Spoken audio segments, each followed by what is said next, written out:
진짜 이제는 공격형 미드필더, 즉 왼쪽 메잘라, 왼잘라에서 확실하게 뛰는 모습을 보여줬고, 이강인이 뭐 측면으로 많이 나와서 플레이를 한다, 윙백처럼 플레이를 한다라고 하시는데 저는 그 말에는 좀 동의를 못합니다. 왜냐하면은 이강인은 분명히 이날 미드필더 자원으로 출격을 했고, 가끔 이제 바르콜라랑 이렇게 자리가 스위칭이 될 때만 이강인이 이 아래지역에 내려와서 공을 받아서 전개하는 모습들이 보여졌지, 사실상 이강인의 본 포지션은 어제는 미드필더였다라고 봐주시면 될 것 같아요. 그리고 바르콜라가 어제 윙백이었고 덴벨레가 윙백이었다는 말도 있는데, 덴벨레랑 바르콜라는 어제 윙백이 아닙니다. 그냥 솔직히 말씀드리면 측면 윙어예요. 이 두 선수는 측면 윙어이고, 지금 빌드업을 하실 때 보면은 이렇게 3백으로 변형돼서 빌드업을 가져가고 있지만, 결국 수비적으로 갔을 때는 여기 서 있는 에메리가 오른쪽 풀백으로 내려가게 되면서 니카가 왼쪽 풀백이고, 이렇게 다닐루랑 마르키니어스가 중앙 수비이고 에메리가 오른쪽 풀백으로 뛰었어요. 그래서 공격할 때만 이렇게 살짝 변형을 해서 뛴 거고, 수비할 때는 약간의 4-4-1-1 느낌을 좀 보여줬다. 그래서 바르콜라랑 덴벨레는 윙백이 아니라 그냥 윙어다, 이렇게 이제 말씀을 좀 드리고 싶습니다. 그래서 어제 경기 시작할 때 보시면은 리카가 사이드에 있는 바르콜라한테 패스를 주게 되고, 이강인이 앞쪽으로 또 움직이는 모습이 보여지죠. 그리고 바르콜라가 공을 잡았을 때 이강인이 깊게 들어가는 척하고 짧게 툭 나오면서 이 바르콜라의 돌려치기 볼을 받기 위해서 움직이고 있고, 바르콜라가 여기서 영리하게 이강인 선수한테 돌려치고, 이강인이 여기서 몸싸움에서 밀리지 않고 바르콜라가 지금 뛰어나가고 있는 공간을 좀 더 확보를 하기 위해서 기다려주고 있다. 그리고 정확한 타이밍에 이제 이강인 선수가 바르콜라가 뛰어들어가는 공간에다가 침투 패스를 넣어주는 모습을 볼 수가 있죠. 그래서 이런 것들을 보면서 이강인 선수가 물론 경기 초반이긴 했지만 신체적으로 많이 밀린다, 이런 느낌은 들지 않아서 정말 좋았다. 이날 바르콜라가 조금 아쉬웠던 거는, 덴벨레만큼 이 바르콜라의 왼쪽 측면이 만약에 살아났다라고 하면은 어제 경기력이 더 좋았을 거예요, 파리가. 근데 아쉽게도 바르콜라가 어제 좀 이렇게 그 왼쪽 측면에서 돌파 자체가 많이 살아나지 않으면서 조금은 윙어 공격이 아쉬웠다. 다음 장면 같은 경우에도 이제 이강인한테 정말 어제 좋았던 것 중에 하나죠. 이강인이 요 메잘라에서 뛰고 있는데, 어제는 사실상 여기 그 벤탈렙인가? 요 선수랑 상당히 많이 부딪히고 있는 모습을 볼 수가 있었죠. 근데 이강인이 진짜 어제 좋았던 것 중에 하나는, 이렇게 3백에 있는 자원들이 공을 잡고 있을 때 2명의 미드필더를 앞에 배치를 해놓고 3명의 수비수를 묶어놨잖아요. 그래서 이강인이 유유히 여기서 다닐로나 마르키뉴스나 또는 리카가 공을 잡을 때 은바페가 이렇게 툭툭 나와주는 공간에 수비가 딸려 들어오면은 이강인이 뒷공간을 이렇게 뛰더라고요. 근데 아쉽게도 이날 뭐 다닐루나 마르키뉴스 같은 선수들이 이강인이 뛰는 이 공간에다가 롱볼 패스를 찔러 넣어 주지는 않았어요. 뭐 이게 이강인 선수가 느리다고 판단해서 주지 않은 거일 수도 있고, 타이밍이 엇갈려서 주지 않은 거일 수도 있는데, 어제 이러한 모습들이 너무 좋았다. 그리고 이강인이 만약에 이렇게 침투를 하게 되면 어떤 효과가 일어나냐, 바로 측면 풀백이 이강인 쪽으로 딸려가게 되고, 바르콜라가 좀 더 프리한 상태로 공을 받아낼 수 있는 장면이 나올 수 있다. 그래서 이강인의 이선 침투가 상당히 어제 좋아지고 있다는 걸 좀 느낄 수 있었습니다. 그리고 아쉽게도 공이 이강인한테 들어오지 않고 옆에 있는 리카한테 지워지게 되고, 수비수는 이강인을 마크하려고 안으로 좁혀있는 상태다 보니까 리카가 조금 더 편하게 바르콜라 쪽으로 패스를 해줄 수 있는 모습을 볼 수가 있죠. 그리고 다시 한번 리카가 공을 잡았을 때 이강인이 또 좋은 공간으로 침투 움직임을 가져가고 있죠. 그러니까 이런 움직임 자체가 분명히 엘리케가 이강인에게 주문을 했다라고 저는 생각을 합니다. 그래서 저는 엘리케가 디테일하고 정말 좋은 감독이다라고 말씀을 좀 드리는 거예요. 그리고 리카가 여기서 아쉽게 이강인 선수를 주지 않았죠. 그리고 다시 한번 옆에 있는 다닐로한테 공이 가게 되는데, 이강인이 여기서 그치지 않고 또 한 번 침투 움직임을 가져가고 있다. 그리고 어제 이강인한테 좋았던 것 중 하나, 측면에서 어제 덴벨레가 상당히 좋은 돌파를 많이 보여주면서 이 릴의 왼쪽 측면 공간을 완전히 털었어요. 그럴 때마다 은바페가 1차적으로 니어포스트 잘라주고, 그 뒷공간에 이강인이 침투를 가져가면서 문전 쇄도우를 하는 모습이 많이 보여졌다. 그리고 아쉽게도 본인한테 공이 오진 않았지만, 즉 공격수는 요 뒤에서 컵백을 기다릴 게 아니라 이런 곳으로 들어가야 더 골대랑 가까워지고 더 골대를 타격할 수 있는 슛을 할 확률이 높아진다. 리카가 사이드에 쭉 벌려있는 바르콜라한테 패스를 연결해주게 됩니다. 근데 이제 그 공을 가다가 이강인 선수가 사이드에서 바르콜라 보고 나가라고 이강인 선수가 공을 잡게 되는데, 여기서 이제 경기 초반에 조금 아찔했던 거는, 이강인 선수가 분명히 자기 공 소유가 됐고 등을 확실하게 쥐고 있는데 뒤에서 갑자기 백태클이 강하게 들어옵니다. 그래서 이강인 선수가 넘어지게 되고, 부상에는 큰 문제가 없었는데 이강인 선수가 이 터치라인에서 넘어지다 보니까 요 엘리케 감독이 이강인 선수한테 손가락으로 뭘 가리키면서 강하게 주문을 하고 있는 모습이 보여지죠. 강인아, 어떻게 움직여야 된다. 어떻게 해달라. 그리고 다음 장면도 이제 덴벨레가 이날 확실하게 또 측면을 털었고 이강인 선수가 다시 한번 그 음바페가 앞쪽 포스로 자르는 이 뒷공간에 침투를 가져가는 모습이 보여지죠. 그리고 덴벨레가 크로스를 올렸는데 아쉽게도 공이 벗어나는 장면이었어요. 근데 여기서도 이강인 선수가 이렇게 높은 위치까지 올라와서 문전 앞에서 경합을 해주고 있는 이 장면이 상당히 긍정적이다. 그리고 다음 장면은 이제 파리가 제가 왜 좋은 팀이라고 말씀을 드리냐면은 이 전방 압박을 어제 정말 잘 쳤어요, 파리가. 근데 요즘 전방 압박을 치는 형태를 보면은 하나, 둘, 셋, 넷, 다섯 훈련장에서 이게 훈련이 안 되면 이게 나올까요, 여러분? 이 골키퍼 한 명만 내버려 두고 모든 선수들이 현재 자기가 맡아야 될 멘트가 누군지 확실하게 지금 맨마킹이 들어가 있잖아. 그러니까 엄청 퀄리티 있는 생각을 갖고 있는 감독이에요. 이 감독님은. 어제 파리가 전방 압박을 할 때도 보면은 상당히 체계적으로 한 명씩 꽉꽉 잘 물면서 압박을 하고 있는 모습이 보여지죠. 그러다 보니까 골키퍼가 줄 곳이 없었다. 그리고 여기서는 어제 정말 좋은 장면이 나왔던 장면인데 사이드에서 이제 어떤 릴에 있는 선수가 안쪽으로 패스를 넣어줬는데 리카가 나오면서 인터셉트를 해내게 되고 이강인이 공 받기 전에 앞쪽을 먼저 살핍니다. 빠른 타이밍에 패스를 넣어주기 위해서 주변을 살피죠. 그 다음에 리커가 이강인 선수한테 빠르게 공을 밀어주게 되고 여기서부터 이강인 선수의 질주가 시작되게 됩니다. 그러니까 어제 파리의 역습 형태는 딱 이렇게 보면 될 것 같아요. 요 삼각편대다. 덴벨레, 이강인, 음바페 요 세 명으로부터 역습 장면이 많이 만들어졌다. 이강인 선수가 수비할 때 수비 가담을 좀 더 많이 줄여주고 더 앞선에서 공격형 미드필더처럼 뛰었기 때문에 그래서 이강인 선수가 공간이 생기자마자 전방으로 쭉 드라이브 스루를 가져가주고 전방에는 역시나 발빠른 공격수 덴벨레가 침투 움직임을 가져가고 있죠. 그리고 음바페도 침투를 가져갔으나 현재 지금 상대 수비수한테 묶여있는 상황이라 이강인 선수는 음바페를 주는 게 아니라 덴벨레한테 정말 좋은 양질의 패스를 넣어주게 됩니다. 근데 여기서 아쉽게도 우리 덴벨레 형님이 슈팅을 찼으나 옆으로 공이 지나가게 되고 상당히 아쉬워하고 있는 우리 강인이의 모습을 볼 수가 있죠. 이제 아쉬운 거야 엘리케도. 왜? 이게 연습장에서 자기들이 연습할 때 나왔던 장면들이고 충분히 비디오 미팅을 위해서 우리는 이런 장면을 만들 거다 라고 약속을 하고 들어가서 이 장면이 정확히 나온 거예요. 근데 아무리 좋은 뉴스를 갖다 줘도 여러분 골을 못 넣는 거는 감독이 어떻게 할 수 있는 게 아니에요. 내가 아무리 좋은 무상의 전술을 갖다 줘도 결국 덴벨레가 앞에서 삽질을 하다 보니까 정말 아쉬워하고 있는 엘리케의 모습을 볼 수가 있죠. 그리고 우리 덴벨레 형 어딜 바라보는지 모르겠는데 허공을 바라보고 있고 강인이는 상당히 많이 아쉬워하고 있죠. 내 공격 포인트 내 공격 어시스트가 날라갔다. 그리고 뒤에서 바르콜라 눈치 없게 또 하늘을 바라보고 있는데 너는 눈치 챙겨라 바르콜라. 덴벨레가 아쉬워하고 있는데 너 여기서 이런 짓 하면은 덴벨레 형이 리플레이 돌려보는 순간 화 많이 난다. 그리고 다음 장면도 파리가 어제 왜 압박이 좋았냐 여기서도 보시면은 한 명씩 다 물고 있잖아요. 근데 저는 릴 감독님도 진짜 칭찬을 하고 싶은 게 파리가 이렇게 지금 어떻게 보면 한 명씩 쫙쫙 이렇게 물고 있는데 이제 골키퍼가 여러분 더 이상 이 위치에서 빌드업을 하지 않아요. 골키퍼가 공을 슬그머니 이렇게 갖고 올라오게 됩니다. 그러니까 이거는 이제 릴의 벤치에서도 수싸움이 들어간 거죠. 어떻게 보면 11명이 지금 다 잡혀있는 상황이고 골키퍼 혼자 프리한 상태로 놓여 있기 때문에 골키퍼한테 조금 더 많은 권한을 준 거예요. 그래서 어제 이 답답한 맨마킹을 뚫기 위해서 릴에서는 지금 골키퍼가 2선에서 침투하고 있는 이강인 선수의 맨투맨인데 2선에서 누군가가 이렇게 침투를 가져가고 있죠. 왜? 다닐루가 중앙 수비수인데 맨마킹을 하기 위해서 앞으로 나와 있었기 때문에 그래서 골키퍼가 이 롱킥을 통해서 2선 침투를 가져가는 선수에게 한 번에 패스를 넣어주기 위해서 지금 들어가고 있는 모습이 보여지고 그리고 다행히도 다닐루가 이 선수를 잡고 있다가 킥이 날라오는 시점에 맞춰서 다시 한번 자신의 위치로 복귀를 해서 커버링을 확실하게 해주고 있는 모습이 보여지죠. 그리고 확실하게 공을 체크해내는 다닐루의 모습을 볼 수가 있었습니다. 그리고 다음 장면도 이제 이강인 선수가 사이드로 나오고 바르콜라가 안쪽으로 지금 들어가고 있는 이 스위칭 플레이가 나오는 모습을 볼 수가 있고 이강인이 여기서 공을 잡고 상체 페인팅을 통해서 이쪽으로 가는 척하고 왼발 앞서도 밖으로 치고 들어가려고 하는데 이제 이강인이 왼쪽 메잘라를 보면은 아쉬운 부분은 바로 이런 거예요. 왜? 이강인 선수가 아무래도 왼발잡이에 특화된 선수다 보니까 왼쪽으로 공을 이렇게 밀었을 때 상대 수비수랑 부딪히게 되면은 공을 지켜낼 수 있는 방법이 많이 없어져요. 그래서 이강인이 만약에 오른쪽에 서가지고 공을 바깥쪽으로 치면서 상대편 수비수를 달고 이렇게 오른손을 막으면서 드리블을 했을 때는 좀 더 공을 잘 지켜낼 수 있는데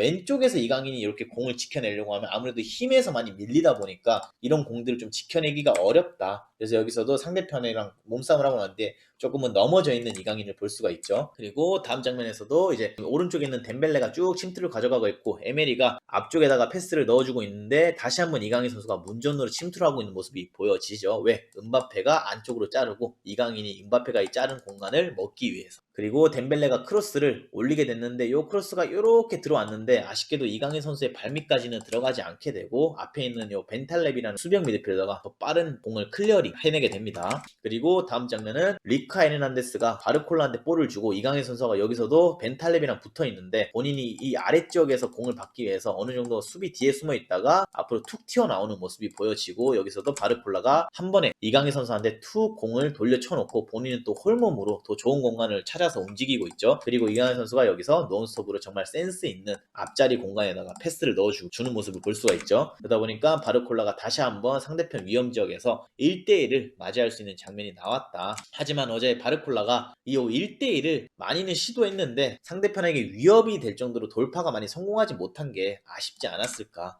여기서도 공을 뺏겨서 아쉬워하고 있는 이 바르콜라를 볼 수가 있죠. 그리고 다음 장면은 이제 마르키뉴스가 아래쪽에서 공을 잡고 있는데 다시 한번 이강인 선수가 손을 쭉 뻗어서 내가 이선 침투를 가져가겠다. 이 모습이 보여지죠. 왜? 은바페 쪽에 지금 두 명의 수비수가 끌려 있기 때문에. 그래서 이강인 선수가 이렇게 들어가는 움직임에 단 한 번의 패스라도 이렇게 넘어왔으면은 어땠을까라는 아쉬움이 좀 남기는 하는 장면들이었어요. 근데 아쉽게도 여기서 그 마르키뉴스가 이강인 선수를 바라봐주지 않고 오히려 반대쪽에 있는 에메리한테 다시 찾아가게 됩니다. 자, 요 다음 장면에서는 이제 압박에서 성공을 해냅니다. 그리고 이강인 선수가 앞으로 쭉 나가면서 바르콜라한테 요 공을 받기 위해서 움직이는 모습이 보여지는데 여기서 조금 아찔했던 거는 은바페랑 이강인 자리가 좀 겹쳤어요. 그래서 야 이거 강인이가 분명히 바르콜라는 은바페를 줬을 건데 강인이가 요 공을 훔쳐가는 게 맞나 싶었는데 강인이가 여기서 은바페한테 들어간 공을 본인이 그냥 냅다 뺏어가지고 앞으로 치고 들어가더라고요. 역시 용감한 강인이.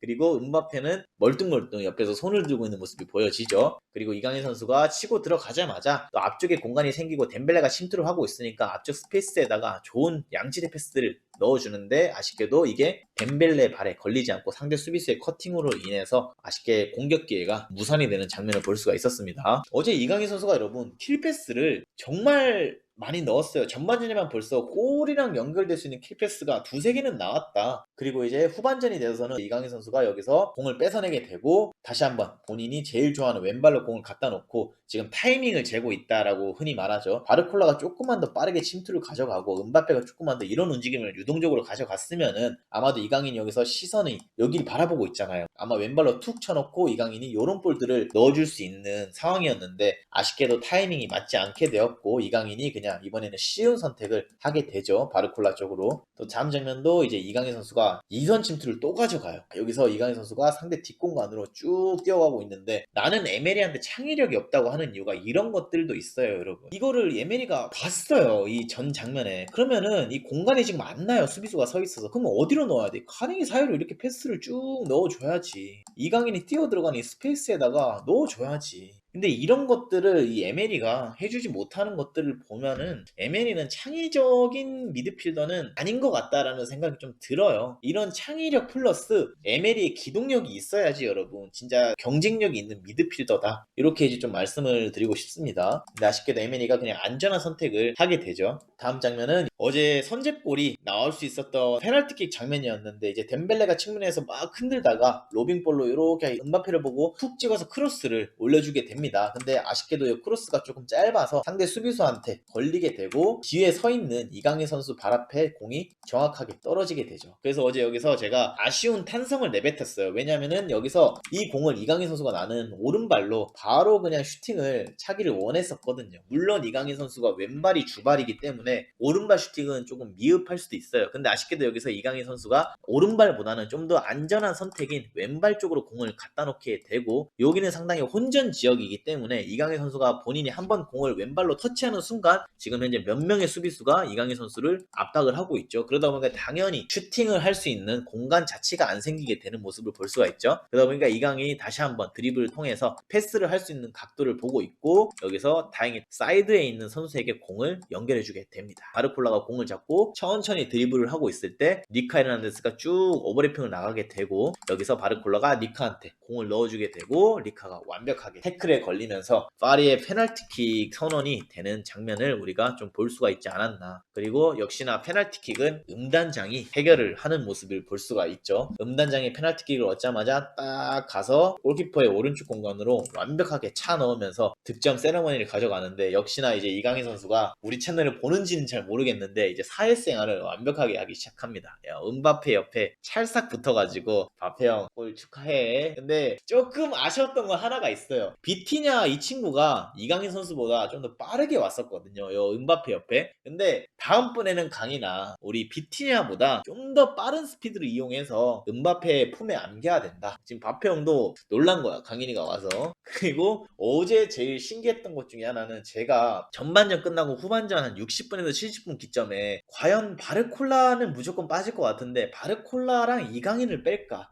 아니면은 바르콜라랑 우가르테를 뺄까, 이러한 말씀을 좀 드렸잖아요. 이제 좀 많이 느껴지는 게, 이날 교체에서 바르콜라를 빼고요, 그리고 우가르테까지 빼면서 하킴이랑 무한이를 넣었어요. 근데 어제 우가르테가 그렇게까지 못한 게 없었어요. 확실히 엘리케는 센스 있고 창의력이 있는 미드필더를 좋아하구나 라는 게 크게 좀 느껴진 교체였지 않았을까, 이렇게 생각을 하고, 이 교체를 통해서 이제 하키미가 들어가게 되고 이강인이 안쪽, 그 다음에 에메리까지 미드필더로 다시 들어가는 모습을 볼 수가 있죠. 하키미한테 공을 딱 받아내기 위해서 움직이고 있는 모습이 보여지고, 여기서도 본인이 제일 좋아하는 시그니처, 오른쪽 어깨를 이용해서 중심축이 오른발이 딱 되어서 오른쪽으로 바디 페인팅 가져가 주고 상대편이 넘어가는 순간 반대편으로 공을 치고 나가는 요 이강인의 트레이드 마크, 요 바디 페인팅을 가져가는 모습이 보여지고요. 이 바디 페인팅이 끝나면 뭘 하냐, 이강인은 고개를 들어서 전방에 침투하고 있는 선수가 있는지 없는지를 바로 살피는 모습을 볼 수가 있죠. 그러니까 이강인의 플레이 자체는 어제는 정말 심플 그 자체였어요. 자기가 한번 페인팅을 통해서 상대를 벗겨내게 되면은 일만에 패스할 수 있는 공간이 나오자마자 그 타이밍에 바로 좋은 패스가 들어갔기 때문에 어제 이강인 선수의 활약이 좋지 않았나. 그리고 여기서 발등으로 정말 영리한 것 중 하나는, 음바페가 아무래도 빠른 선수잖아요. 그러니까 이게 음바페를 바라봤을 때 우리가 스피드가 좋은 선수다 보니까 이강인이 음바페 발밑에다가 공을 넣어주는 게 아니라 음바페가 뛰어나가는 공간에다 그냥 강하게 패스를 찔러 넣어버립니다. 이렇게 되고 이제 음바페가 본인이 제일 자신 있어 하는 이 스피드 싸움을 가져가는 모습을 볼 수가 있죠. 그리고 여기서 음바페가 아쉽게도 스피드 싸움에서 이겨내지는 못하게 되면서 상대 수비수를 잡게 되고 파울로 선언되는 모습이 나오지 않았나.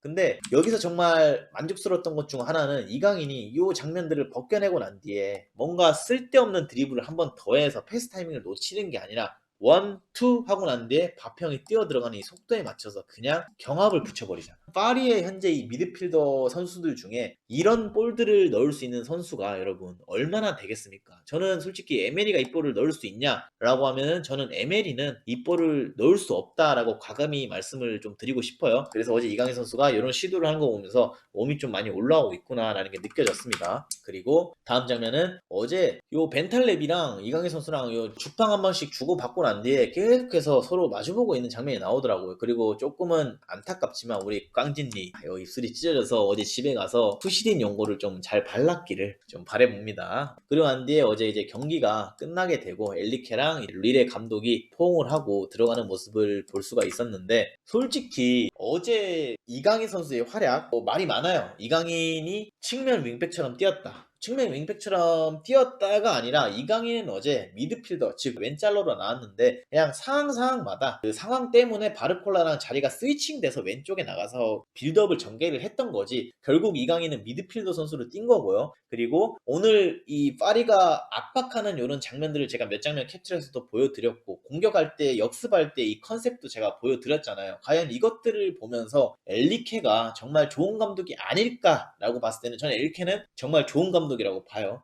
여러 가지 전술도 있고 자기만의 색깔도 있고, 그리고 트래블을, 여러분 이 트래블을 달성한 감독들을 우리가 함부로 판단을 하면 안 돼요. 우리가 전 세계적으로 트래블을 달성한 감독이 여러분 몇이나 되겠어요. 근데 그거는 좀 말씀드리고 싶어요. 엘리케가 전술 실험을 한다라고 하잖아요. 어제 전술 실험을 한 건 맞아요. 왜냐하면은 하키미가 지금 여러 가지 법적 문제 때문에 차후에 경기에 못 나올 수 있는 상황을 대비해서 제일 측면 풀백으로서 좋은 모습을 보여줄 수 있는 에메리를 측면 풀백으로 넣었고, 그 에메리를 측면 풀백으로 넣을 때 엘리케가 생각이 없는 감독이라면은 그냥 엘리케는 하키미를 쓰는 것처럼 에메리를 측면 풀백으로 썼을 거예요. 근데 엘리케는 생각이 있는 감독이다 보니까 에메리를 측면 풀백으로 쓸 때는 약간은 인버티드 윙백으로 쓰고, 하키미를 측면 윙백으로 쓸 때는 약간 언더래핑을 많이 쓰면서 하키미의 장점을 좀 살리는 윙백으로 쓰고, 이런 것들을 보면서 선수마다 그 자리에 섰을 때 이 선수가 뭘 잘할 수 있는지까지 이 디테일이 들어간 전술이 보였고, 그리고 저는 그렇게 생각해요. 이 엘리케의 결국 최종 목적지는 여러분, 저는 챔피언스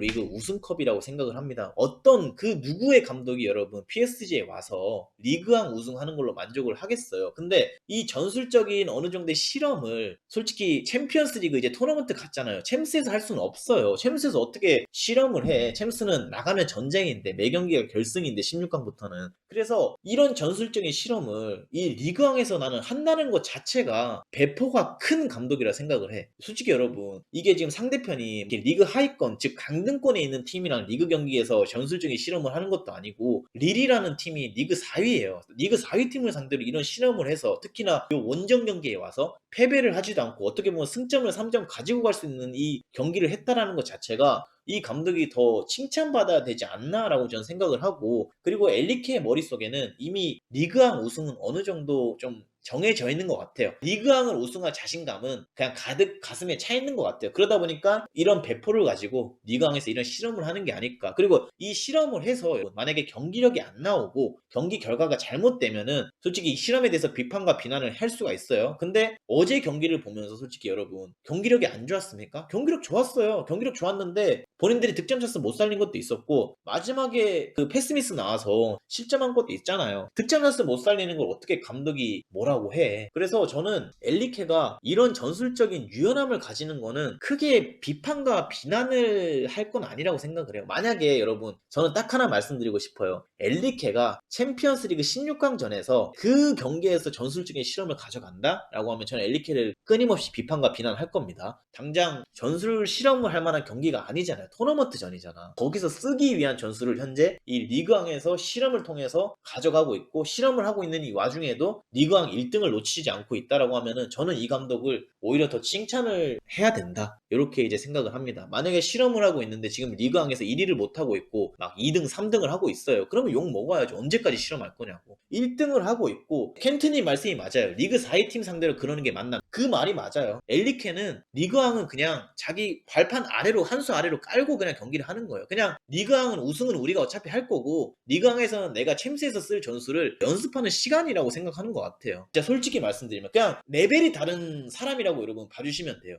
어느 감독이 리그왕에서 그것도 리를 만나서 실험을 해요. 실험을 하는데 이길 뻔한 경기까지 가져갑니까? 애초에 엘리케는 리그왕은 자기 발 아래에 놓고 그냥 하는 거고, 결국 엘리케의 최종 목적지는 챔스 우승이에요. 물론 만약에 엘리케가 지금 리그왕에서도 막 쩔쩔매고 있고 리그 2위, 3위 막 하고 있으면은 당연히 실험 안 하겠죠. 근데 자신이 있는 거야. 챔스에서 쓸 전술을 여기서 그냥 실험하는 거야. 근데 이 실험이 여러분 리그 막판까지 하진 않을 거예요. 분명히 해가 바뀌고 다음 해가 된다라고 하면은 분명히 자기한테 확립된 전술 쪽으로 나갈 거고, 파리는 전교 1등입니다. 엘리케는 공부를 전교에서 제일 잘하는 학생이에요. 그냥 예를 들어서 표현하자면은. 근데 전교에서 공부를 제일 잘하는 학생이 여러분, 초등학교에서 중학교 진학하기 전에 더 이상 초등학교 과목에서는 배울 게 없어. 그러면 이 학생들이 중학교 시험 문제집을 사서 풉니까 안 풉니까? 풀잖아요. 고등학교 거 풀잖아요. 그런 것처럼 엘리케는 이미 리그왕은 초등학교 수준에서 끝난 거예요. 중학교 고등학교 시험 문제인 챔스 문제를 풀기 위해서 남들이 초등학교 공부하고 있을 때 엘리케는 중학교 고등학교 거 공부하고 있는 거예요. 자꾸 여러분 이 실험 자체를 나쁘게 바라보면 안 된다라는 거를 말씀을 좀 드리고 싶어요.